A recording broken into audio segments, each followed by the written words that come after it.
ഇന്ന് നമ്മൾ ഉണ്ടാക്കാൻ പോകുന്നത് മസാല ചായയാണ്. അതിനാദ്യം വേണ്ടത് പാത്രം അടുപ്പത്ത് വെച്ചു, 1 ഇഞ്ചിന്റെ കഷ്ണം, 2 ഏലക്ക, കറാമ്പൂ, ഇഞ്ചിയാണ് നമ്മൾ ആദ്യം ഇതിലിടാൻ പോകുന്നത്.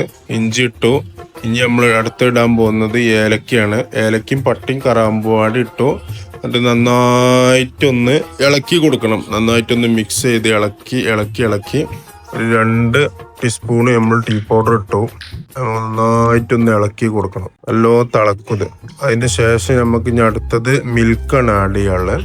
നമ്മളിതൊരു ഗ്ലാസ്സിലേക്കുള്ളതാണ് ഉണ്ടാക്കേണ്ടത്. മിൽക്കാണ് നമ്മൾ അടുത്ത് ആഡ് ചെയ്യേണ്ടത്. മിൽക്ക് ആഡ് ചെയ്തതിന് ശേഷം നന്നായിട്ട് ഇളക്കി കൊടുക്കണം കേട്ടോ, അല്ലെങ്കിൽ പെട്ടെന്ന് പൊന്തും. അപ്പോഴാണ് മസാലയുടെ ആ ടേസ്റ്റും ഫ്ലേവറൊക്കെ നമ്മളെ ചായയിൽ ഇറങ്ങുള്ളൂ. അപ്പൊ നന്നായിട്ടൊന്ന് ഇളക്കി കൊടുത്തതിന് ശേഷം കുറച്ചു നേരം വെയിറ്റ് ചെയ്യാം. തിളച്ച് പൊന്തിന് ശേഷം നമ്മൾ ചെയ്യേണ്ടത് വെച്ചാല് ഫ്ലെയിം ഒന്ന് ചെറുതാക്കി വെക്കാം. ചെറിയ തീയില് കുറച്ചു നേരം വെക്കാം. എന്നിട്ട് നമ്മൾ നല്ല അരിപ്പെടുത്ത് ആറ്റി നമ്മൾ ഗ്ലാസ്സിലേക്ക് സെർവ് ചെയ്യാണ്. ഇതാണ് ഒറിജിനൽ മസാല ടീ. നമ്മളെ വിന്റർ ടൈമിലൊക്കെ നമുക്ക് ഉണ്ടാക്കി കുടിക്കാൻ പറ്റേണ്ട നല്ല രസമായിട്ട് കുടിക്കാൻ പറ്റും. നല്ലൊരു ടേസ്റ്റ് ഉണ്ടാവും. നമ്മൾ ഇതിക്ക് വേണ്ടി ഫ്രോസൺ പൊറോട്ടയാണ് എടുത്തിട്ടുള്ളത്.